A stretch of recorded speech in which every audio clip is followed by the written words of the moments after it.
In the late autumn of 1983, the small fishing town of Crescent Bay, Oregon, lay cloaked beneath a raging storm.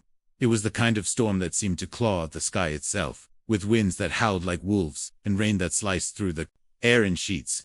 Most homes along the coast had shuttered their windows by dusk, retreating into the warmth of wood-burning stoves and the comfort of familiar routines. But for one man, the night was just beginning. John Whitaker, a gaunt figure, in his late 60s, trudged alone through the muddy road that wound behind the marina. He wore a frayed canvas coat soaked through at the shoulders, and his boots squelched with every step. Once a soldier, then a fisherman, now just a lonely old man, John had spent most of his life by the sea. The tide, the wind, the silence, they were his companions. He had no children, no family, and no one waiting for him at home. Just a leaking roof, an old cot, and a quiet stove that hadn't seen a full pot in days. That evening, John's small skiff hadn't made it out to the bay. In time, the storm had come too fast. No fish meant no earnings, but that wasn't new. John had long since made peace with scarcity. A can of beans and dialed bread were enough. Yet something about that night felt different. The wind carried not just the scent of the sea, but a strange tension as if the world was holding its breath. As thunder cracked overhead, John paused near the remnants of a torn fishing net, dumped beside the path. That's when he heard it, a faint, trembling whimper. At first, he thought it was the wind playing tricks, but then it came again, clearer, this time. A cry, weak, desperate. He turned, scanning the rain-blurred darkness. There, nestled in the tangled mess of rope and seaweed, was a small creature, a dog, barely more than a pup, though its ribs were sharp beneath matted fur, soaked and caked in mud. One ear drooped, the other stood stiff in fear. Its eyes big, dark, pleading, locked onto John's. It didn't bark. It didn't growl. It just trembled. John stood motionless for a beat, the rain stinging his face. Something deep inside stirred, something he hadn't felt in years. Without a word, he knelt down, carefully pulling the shredded net away from the dog's thin legs. The animal flinched, but didn't run. It was too weak for that. "Don't think you've got anywhere else to go, do ya?" he muttered, more to himself than the dog. He gathered the limp body into his arms. The dog shivered, then nestled into the crook of his coat, as if it had always belonged there, as if it had finally found home.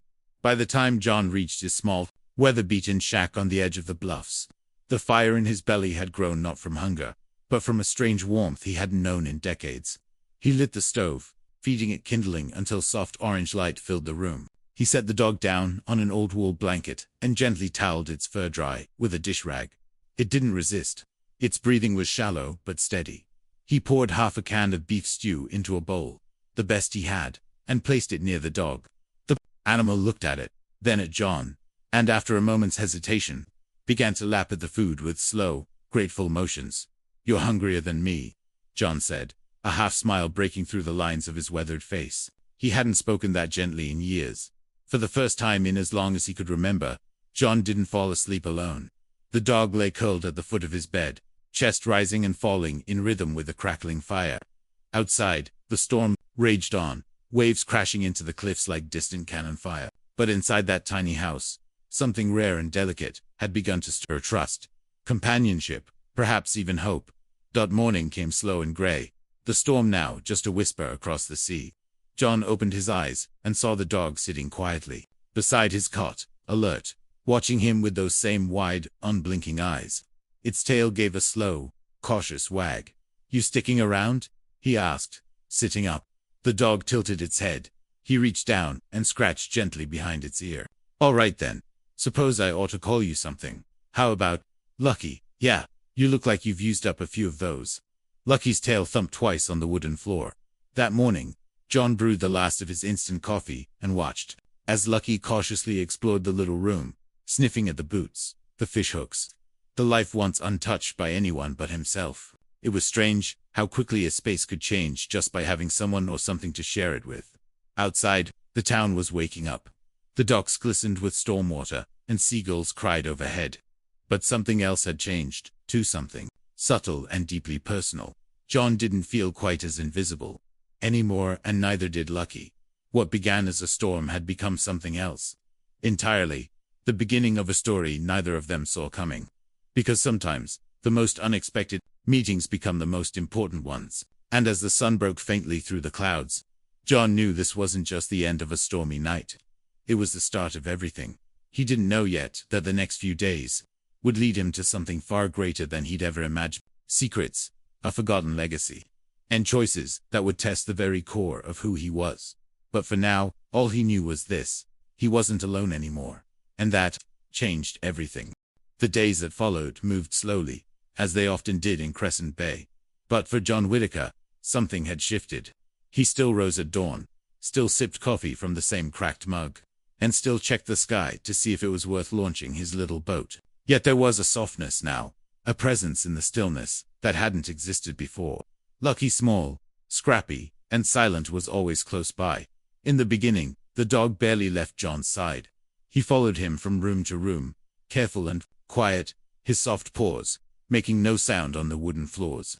At night, he curled beside John's cot, his body a small, warm shape against the cold Oregon air. He never barked, never begged, just existed. And somehow, that silent companionship filled the spaces in John's life that had been echoing empty for far too long. John didn't talk much, not to people, and certainly not to animals. But Lucky didn't seem to mind. He listened without judgment. He stayed through the silences, and there was something healing in that. There were moments, fleeting but powerful, when John found himself speaking aloud just to fill the quiet, telling Lucky about the day's catch, or how the town had changed since the 60s, or how his knees ached more than they used to. He'd chuckle softly after a sentence, then glance at the dog, as if realizing what he'd done. Lucky would simply tilt his head and blink, as if to say, "Go on, I'm listening." Every evening, they shared supper. John always made sure to save a portion for Lucky, even if it was just a piece of dry bread and a sliver of smoked fish. The dog never snatched, never whined. He waited until the plate was placed down, and even then, he ate slowly, almost politely. It was as if he understood the sacredness of small things. More than once, John caught himself staring at the dog across the room, wondering who could have left behind such a gentle creature. He could see it in Lucky's eyes. He had known people before, maybe even loved them. Maybe he had been loved in return. And then, like so many things in life, that love had disappeared. That made John ache in a way he didn't expect. One morning, while mending an old net by the porch, John watched Lucky trot down toward the bluff's edge.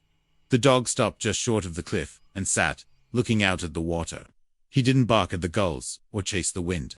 He simply sat, quietly, as if contemplating something too big for words. John joined him, sitting on the porch steps, with his knees stiff and his hands calloused from years of hauling lines.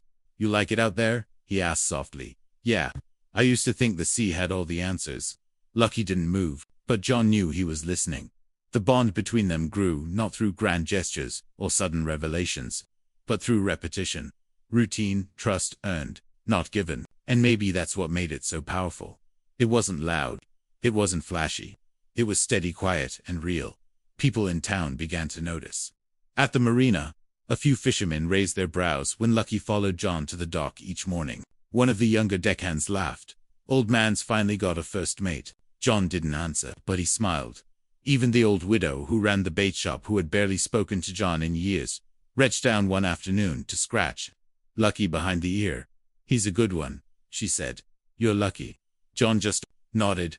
"Yeah, I suppose I am." But not everyone saw Lucky the same way. A man named Carl, who made his living doing things most folks didn't talk about, had taken an interest. Carl was the kind of man who saw stray dogs as merchandise and quiet old men as easy targets. And from the moment he laid eyes on Lucky, something in his gaze turned calculating. One gray afternoon, while John and Lucky were returning from the dock, Carl leaned against a fence post, arms crossed, watching. "That mutt yours?" he asked, his voice slick as oil. John didn't slow down. "He's not for sale." Carl chuckled, stepping aside. "Didn't ask if he was.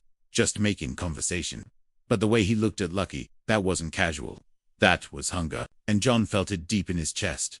A pulse of protectiveness he hadn't known he still had. He glanced down at the dog, who had stiffened by his side, tail low, eyes locked on Carl. Something passed between man and animal in that moment, an unspoken understanding. Back at the cabin, John closed the door with more force than usual. He stood for a long time staring out the window, the quiet creeping back in. "I think someone's got plans for you, buddy," he said. Lucky sat on the floor, ears twitching, eyes fixed on John's face. Thing is, I got plans too. That night, as the fire crackled and the rain returned in a soft drizzle, John sat at the edge of his cot, with Lucky curled beside him. The air was thick with something unspoken. A shift. A sense that whatever had begun that stormy night wasn't just an interlude, was the beginning of something deeper. Something that would be tested soon. Because bonds forged in silence, like steel shaped in fire, hold strong. And in the quiet shadows of Crescent Bay, a story was slowly unfolding, one that neither man nor dog could walk away from unchanged. It was a morning like any other. The sky above Crescent Bay was low and heavy, smudged with gray clouds that threatened another quiet drizzle. John Whitaker stepped outside his cabin, an old flannel draped over his shoulders, the collar turned up against the chill. The sea was calm, a rare stillness after days of rough water. The gulls circled overhead, quieter than usual, and the air smelled of damp earth and brine. Lucky was already out in the yard, sniffing around the edges of the crab traps John had left to dry. His tail wagged softly, sweeping the ground as he moved with slow curiosity. John watched him from the porch steps, sipping his bitter coffee, thinking about the mending he had to finish before noon. Then, something shifted. Lucky suddenly stiffened. Ears pricked forward, body coiled like a spring. Without warning, he darted across the yard and began digging furiously near the old driftwood pile that marked the edge of the property. Dirt flew in all directions as his paws tore into the wet ground. At first, John chuckled. "What did you find there, boy? A mole?" But Lucky didn't stop. His digging grew more intense, more deliberate. His tail stopped wagging. John stood, setting his mug down on the porch railing, and walked over. All right, easy there," he said, kneeling beside the dog.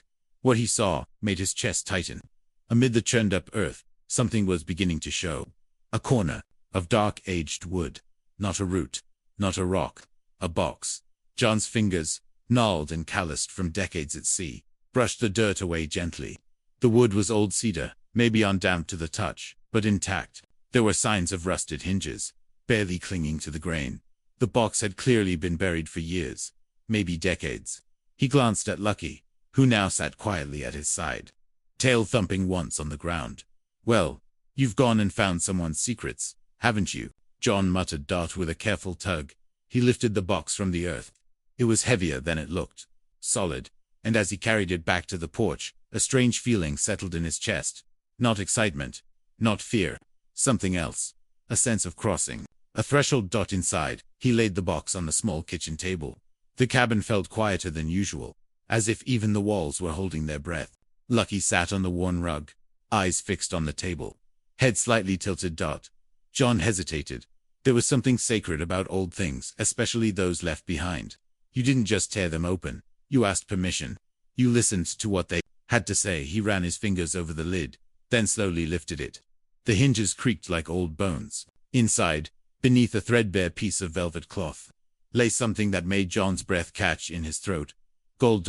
Several bars of it, heavy, dull-edged, stamped with markings long since faded. The light from the window caught the metal and cast a soft glow across the room. For a moment, the only sound was the quiet hum of the wind outside. And then he saw the paper, folded and yellowed with time. Resting beside the gold was a stack of documents. John picked them up with careful hands. The handwriting was faded, almost gone in places, but he could still make out the words. "If you've found this box, then perhaps you lived where I once did. My name was Elias Kerrigan. During the war, my family fled this land in haste, and we buried what little wealth we had left. If my kin are gone, then let this gold serve a good man. Let it bring peace, not ruin. Let it remind you that what's buried is not always meant to stay lost." John read the letter again and again. He looked down at the gold, then at Lucky, who had crept closer now, sitting silently at his feet. He had nothing to his name, no family, no future. That box could buy comfort, repairs, food, maybe even warmth, through the long winters. It could change everything, but it wasn't his. That was the unbearable truth. The kind of truth that tested the soul. He leaned back in his chair, the letter trembling slightly in his hand. The name Elias Kerrigan stirred something faint in his memory. An old name, a name from the town's deeper history. Someone from long before John ever set foot in Crescent Bay. Someone whose blood might still be out there. Lucky gave a low whine, nuzzling his leg. John rested his hand on the dog's head, not speaking. The silence between them said enough. He couldn't keep it. Not like this. Not without knowing more. But he also couldn't tell anyone. Not yet. He knew how this town worked. He knew what greed looked like when it crept into people's eyes, when it turned neighbors into strangers. No, if there was truth to be found, he'd have to find it himself.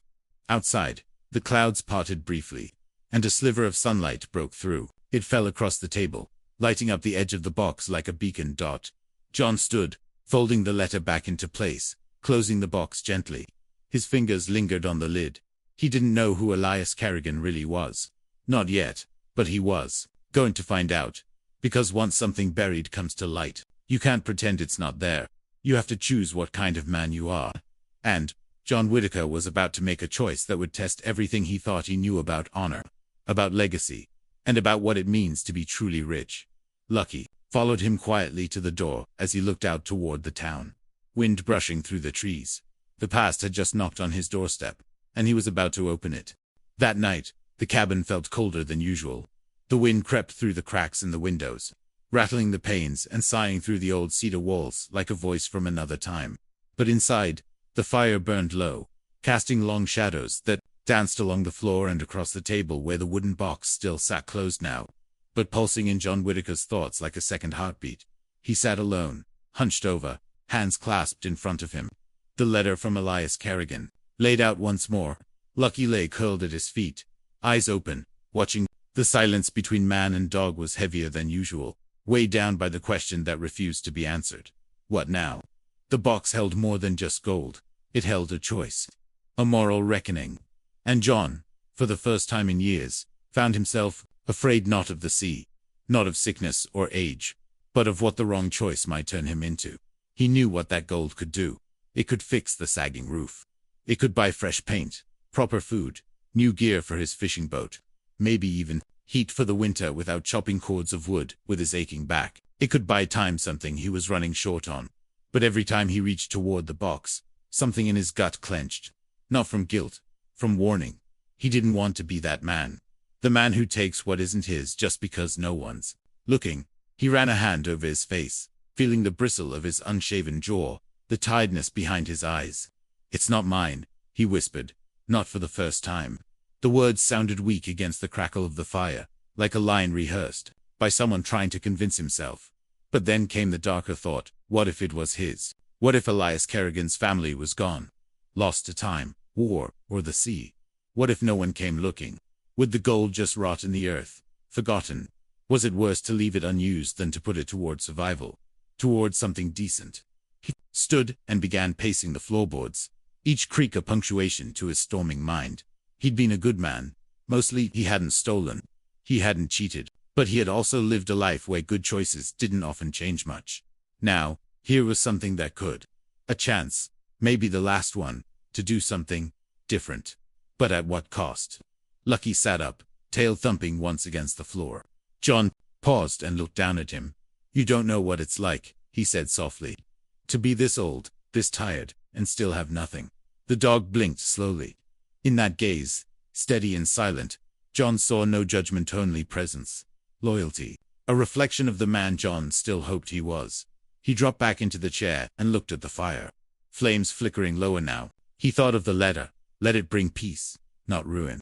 Let it remind you that what's buried is not always meant to stay lost. It didn't say keep it. It didn't say spend it. It said do right by it. But what did that even mean? That night, John slept restlessly. His dreams were a patchwork of memories and imagined futures. He saw himself as a younger man, laughing on the dock with his old fishing crew faces, now gone. He saw Lucky growing old beside him, a little gray creeping into his muzzle. He saw the box beneath the floorboards, untouched. Then he saw other faces, ones he didn't recognize. A woman holding a child, eyes hollow with loss. A man in uniform, burying something under moonlight. The dreams blurred time and truth until John awoke before dawn, sweat clinging to his skin. Despite the cold, he sat on the edge of the cot, staring at the horizon, out the window, where the first traces of morning crept over the bay. Lucky came to sit beside him, pressing his warm body against John's leg. A decision had to be made. He knew. The town office kept old records. Property deeds, family trees. even wartime evacuation logs. It wouldn't be easy, but he could start there, see if any of Elias Kerrigan's blood still flowed through Crescent Bay or beyond. But that meant drawing attention. That meant asking questions. And questions, in a town like this, led to rumors. He looked once more at Lucky, then at the box. "We find out," he said. "We find out before anyone else does." Lucky wagged his tail. And that was all the answer John needed. He packed the box carefully beneath the floorboards, hidden in a space where the wood was loose, but safe. He covered it with an old tackle crate and dusted the area clean. Then he straightened up, put on his coat, and stepped out into the crisp morning air, heading toward town, toward history. And though the gold remained behind in silence, the weight of it followed him down the road like a shadow. Ahead of him lay a trail that could lead to redemption or ruin. But at least now, he'd chosen his direction. And sometimes, choosing the right road is the richest decision a man can make. Crescent Bay was the kind of town where people noticed everything but rarely said it aloud. At the bait shop, conversations were often more about glances than words. At the diner, what wasn't said at the counter often echoed louder than what was. And when John Whitaker, a man who usually kept to himself, began showing up at the county records office and asking questions about a family no one had mentioned in decades, people started to talk. It began as murmurs. A quiet comment passed over a slice of pie at May's diner. A raised eyebrow at the docks when John and Lucky walked by. No one knew exactly what he was looking for, but they all knew it had something to do with the past and, maybe, something worth hiding. Carl Dempsey was the first to lean into the whispers. A wiry man with a sharp tongue and a history of finding things that didn't belong to him. Carl had always kept a close eye on John, not because he cared, but because quiet men often had secrets. And Carl knew that secrets, when shaken loose, sometimes spilled gold. He watched John more carefully now, keeping his distance, but never too far. He'd seen the old man talking to the clerk at the township hall, holding what looked like old documents, squinting at faded ledgers like a man trying to reassemble a broken mirror. It didn't take much for Carl to spin a story in his own mind. John had found something valuable, something hidden. Back at the marina, Carl's voice grew louder, just enough to reach ears that were always hungry for gossip. "You hear about Whitaker?" he said one morning, tossing a bucket of chum over the edge of his boat. "Word is, he's been digging around. History, they say. Dead names. You don't dig unless you're covering something up, or looking for gold." Someone laughed nervously. "John, he can barely fix his roof. What did he find? Buried treasure?" Carl didn't laugh. He just looked off toward the bluffs and said, "Stranger things have happened." Within a few days, the rumor took root. They called it the gold story, half joke, half myth.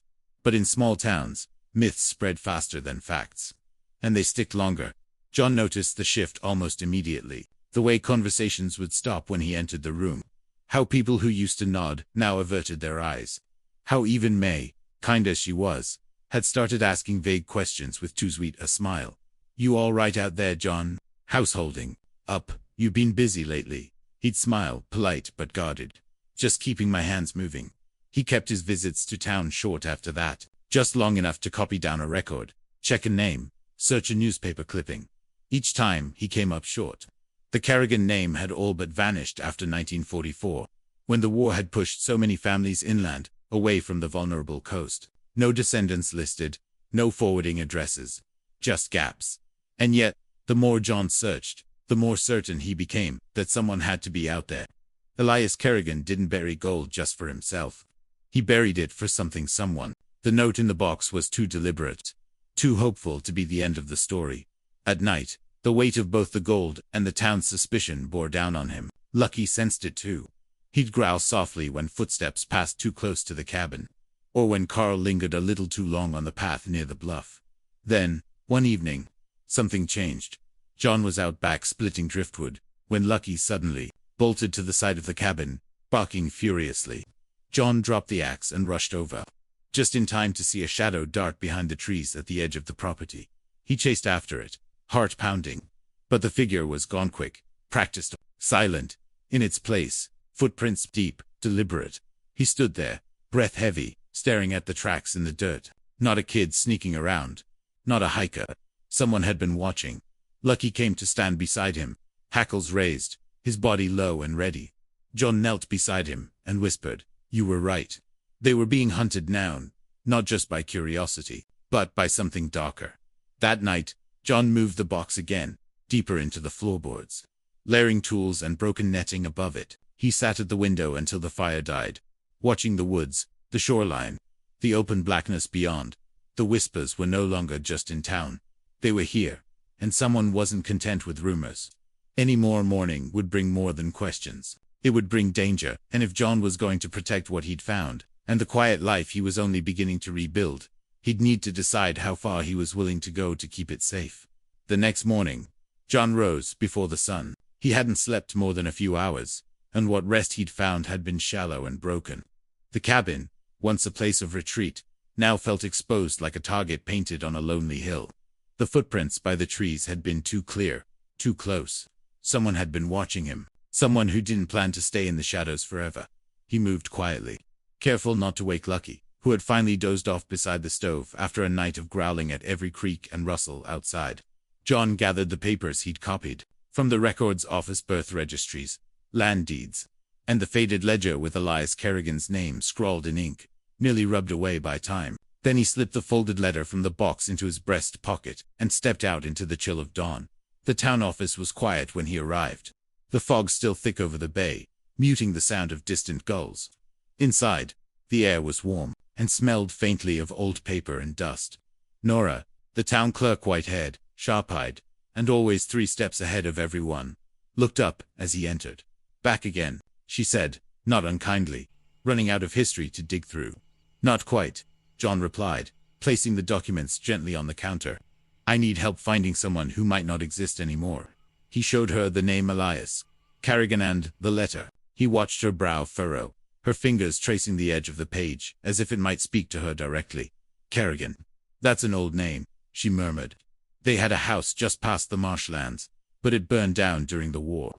Most folks assumed the family moved east. Never heard of anyone coming back." "Any chance someone did?" John asked. She didn't answer right away. Instead, she disappeared into the back, returning 10 minutes later with a brittle folder bound in twine. "This is everything we have from that time," she said. "Might be a long shot." For the next hour, John sifted through records, births, deaths, relocations. Most entries led nowhere. But then, tucked near the bottom, he found it, a marriage certificate dated 1952. Elias Kerrigan's son, Thomas Kerrigan, had wed a woman from inland. Their names were clear.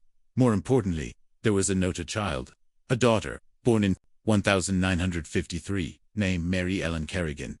John's heart skipped. It wasn't much, but it was something. A thread. "Any idea where she is now?" he asked. Nora leaned in, peering through her glasses. "If she kept the name, maybe. If she married, it gets tricky. But I can ask around." John thanked her and left with the photocopies tucked tightly in his coat. The fog was lifting now, but the tension in his chest remained. For the first time since digging up that box, he didn't feel lost. He felt close. And that made him nervous. The walk home was quiet, too quiet.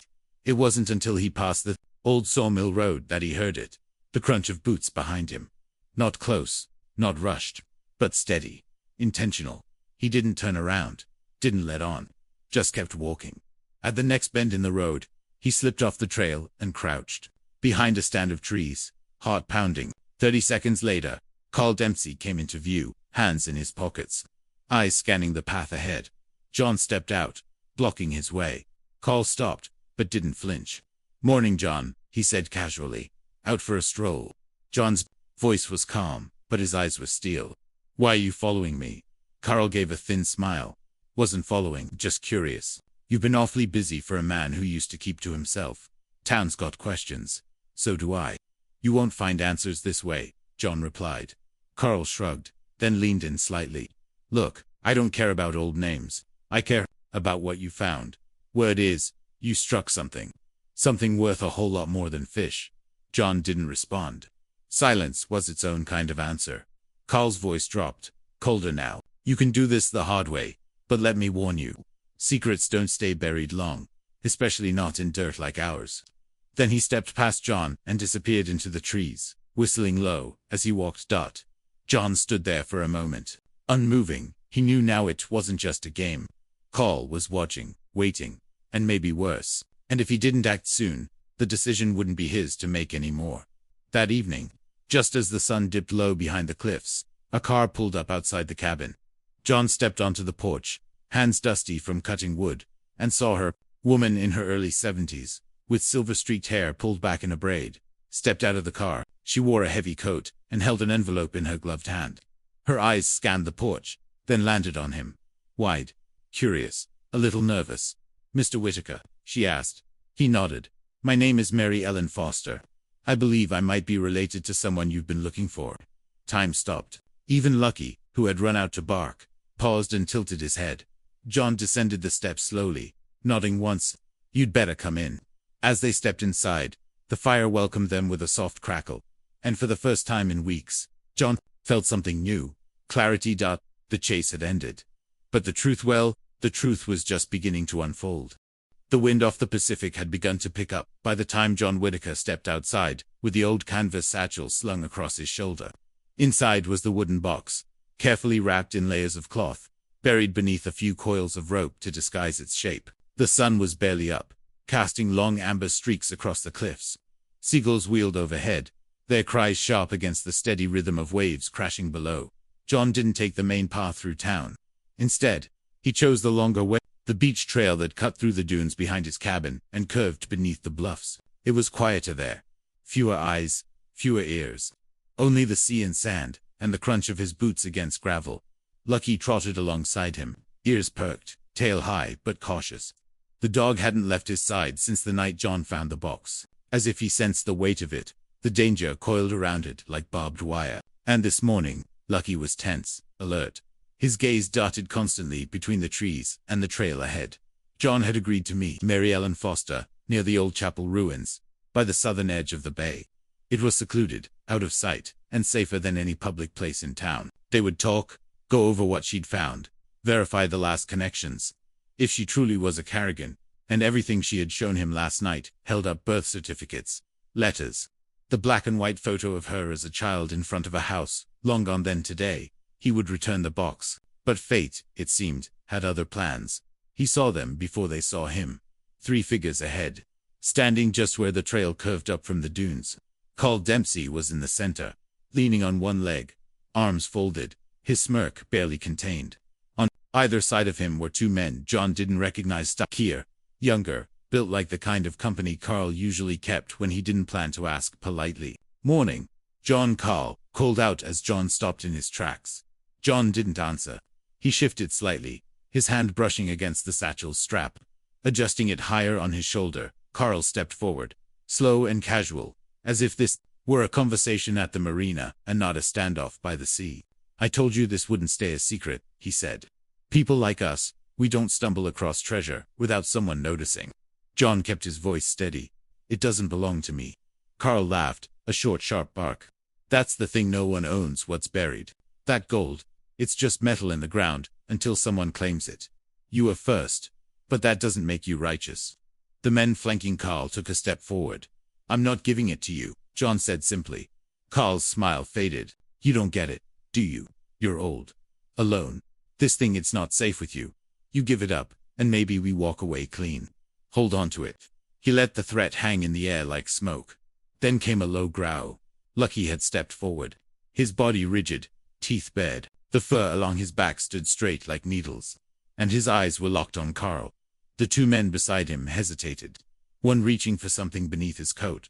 And then John moved. He didn't run. He didn't throw a punch. He simply turned on his heel and bolted back toward the dunes, Lucky sprinting beside him. Behind them, Carl shouted, "Get him!"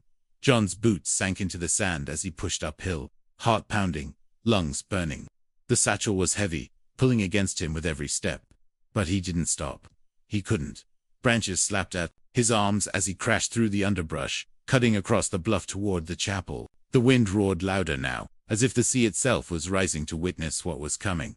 Then he saw her. Mary Ellen stood at the base of the hill, her coat whipping in the wind, eyes wide as she spotted him charging through the trees. Behind her were 2 other figures, town officials, and to John's astonishment, the deputy sheriff. "John," she called out, alarmed. "No time," he shouted. "They're right behind me."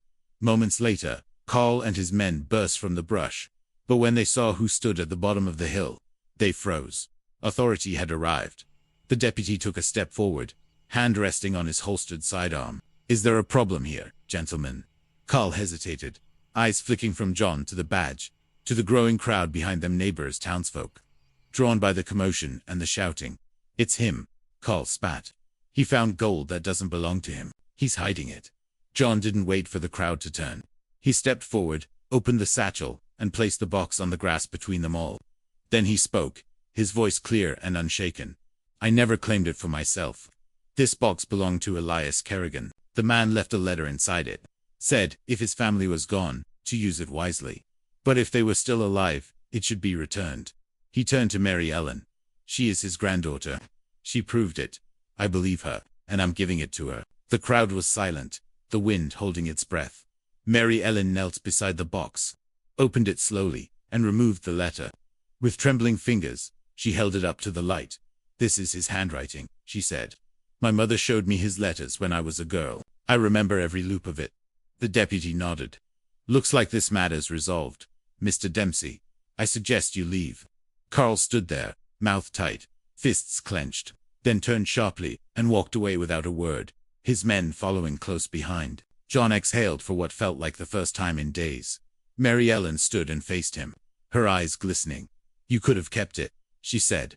"No one would have known." John looked out at the waves. "But I would have known." And that, he thought, was reason enough. The showdown by the sea was over. The weight was lifted. But what none of them yet realized was that the story wasn't finished. It was just beginning a new chapter, one where truth, not gold, would prove to be the greatest treasure. The days that followed moved quietly, like the tide pulling back after a long storm. Word of what had happened at the chapel spread through Crescent Bay faster than the wind ever could.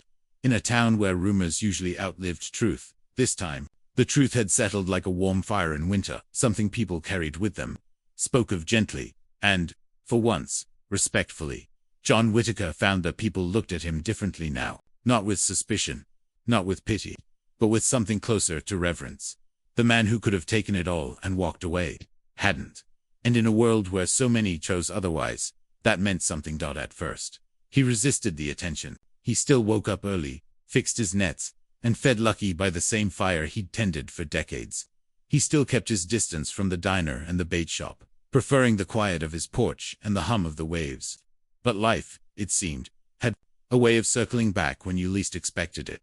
One afternoon, a soft knock echoed from his weather-worn door. When he opened it, Mary Ellen stood on the porch, holding a canvas bag. "I brought something," she said. John stepped aside, and she entered, laying the bag gently on the table. Inside was a small stack of bills, neatly bundled, along with an envelope sealed in wax. John raised a brow. "What's this?" "A thank you," she said simply. "A small part of what's left. You made the right choice, and I know you don't want a reward. But gratitude isn't a payment, it's acknowledgement." John looked down at the money, then pushed it gently back toward her. "I didn't do it for that." "I know," she said. "That's why you deserve it." They stood in silence for a moment, the fire crackling low in the stove behind them. Mary Ellen looked around the cabin at the peeling walls, the patched roof, the drafts sneaking under the door. "If you won't take the money," she said softly, "then at least let me help you fix this place. This cabinet's more than for walls, it's your life. And I'd like to help preserve that, if you'll let me." John hesitated. Pride and practicality danced a familiar battle in his chest. But this time, something gave way. He nodded. "All right, but nothing fancy. Just keep the rain out." She smiled. "Deal." The repairs began a week later. Local craftsmen, some retired, some still working, volunteered their time, many without being asked. New wood replaced the rotting planks. The roof was reinforced. A fresh coat of paint made the old place glow under the morning sun. Even the stove got a new vent. John watched it all from his porch, Lucky sitting faithfully at his feet. It felt strange at first to be the one helped instead of helping, but he let it happen. Slowly, quietly. The biggest change came when Mary Ellen returned one afternoon with another surprise. A brand new set of fishing gear, reels, nets, tools, and even a new coat to replace the one John had worn since the Clinton administration. "This is too much," he protested. She shrugged. "Call it a gift, or call it an investment. Either way, it's yours." And for the first time in years, John laughed. A deep, honest sound that startled even himself. Lucky barked once, as if laughing with him. Life didn't suddenly become perfect. The ocean was still unpredictable. The mornings were still cold, and John's joints still reminded him every day. That time was not something you could bargain with. But something had shifted. Where there had been emptiness, there was now respect. Where there had been loneliness, there was connection. And though he didn't say it aloud, John knew that the true treasure he'd uncovered wasn't gold. It was belonging.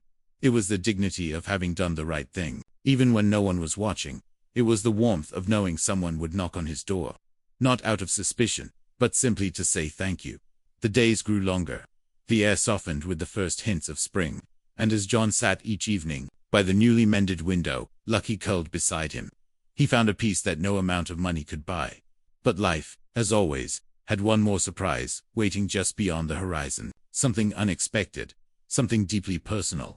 Something that would remind John once again. Sometimes, what we think is the end of the story is really just the beginning. The wind rolled in gently from the sea that morning, not in gusts or waves, but like a whisper, soft, constant, familiar. John Whitaker sat on the edge of his porch, a mug of warm coffee in hand, watching the horizon where the sky met the water in a haze of soft gold. Lucky was curled up beside him, breathing, slow and steady, ears twitching now and then at the distant call of gulls. The cabin behind them, once weathered and sagging, now stood proud, sturdy, and freshly painted, yet still humble. Still home. It had been several weeks since the box had left his hands. Mary Ellen had kept her word. She restored the house without fanfare, helped quietly, and respected his boundaries. She didn't hover, didn't press. But every so often she'd visit, always with something in hand, a loaf of fresh bread, a book of old coastal maps, once even a photograph of her mother standing as a girl in front of the original Carrigan house, now long gone. John would listen, sometimes nod, sometimes smile faintly. But most of the time, he just appreciated the presence. The quiet kindness. The gentle affirmation that he hadn't imagined it, or that the treasure had been real, and that what he had done with it had mattered. The town, too, had changed its rhythm with him. Neighbors now waved a little longer. The kids of the dock called Lucky by name. Even the clerk at the grocery store, who used to barely glance up, now asked how the fishing was going and offered to set aside John's favorite canned beans. He hadn't become rich. Not in the way people usually mean. But something deeper had taken root, something more lasting. Some evenings, he'd sit out by the bluff as the sun dipped low, painting the waves in streaks of amber and rust. He'd think about that box, the weight of it, the history packed inside. He'd remembered the way it felt to hold it, the temptation, the conflict, the final choice. And more than once, he'd wonder what might have happened if he'd chosen differently, but those thoughts never lingered long. Because now, he could see clearly what he hadn't seen then. The real treasure had never been the gold. It wasn't in the weight of the bars or the promise of comfort they held. It was in the integrity that choice demanded. In the way people looked at him afterward, with not envy, but respect. In the steady presence of Lucky at his side, a living reminder of loyalty freely given. In Mary Ellen's quiet gratitude, and in the unseen ripple his decision had sent through the lives around him. Treasure, he realized, wasn't something you buried. It wasn't even something you found. It was something you became, if you let the right moment shape you. It was the courage to choose right over easy, the strength to act with conscience when no one else was looking, the peace that came when your soul lay quiet at night, unburdened by regret. It was in the small, everyday things, the kettle whistling on the stove, the creak of the porch swing, Lucky's soft snore beside the fire. It was in the freedom of knowing he owed nothing to anyone, but had given something meaningful all the same. One afternoon, Mary Ellen returned with a manila envelope in hand. She smiled as she handed it over. "I had a genealogist look into your name, just for curiosity's sake," she said. John opened the envelope slowly, scanning the documents inside. Lines of lineage, dates, names, ... and there it was. A connection, a distant one, but clear enough. "You're part of the Carrigan line," she said gently. "A different branch. Maybe your great-grandfather's brother. It's faint, but it's real." John stared at the paper for a long moment, then let out a slow breath. "Well," he murmured, "guess I'm not such a stranger after all." "You never were," she replied. She didn't offer the gold again, and he didn't ask. The truth was, it no longer mattered. Because even before he knew of the connection, he had made the right choice. And that more than blood or inheritance, was what defined him. That night, after Mary Ellen had gone, John sat under the stars. Lucky nestled close. The ocean breathed in the distance, rhythmic and eternal. He looked up at the sky, then out at the sea. "I did all right," he said softly. "Didn't I, boy?" Lucky thumped his tail against the porch once, as if in answer. John smiled. Not because he had everything, but because he finally understood what having enough really meant. In the end, the real treasure wasn't what came from the earth. It was what stayed in the heart.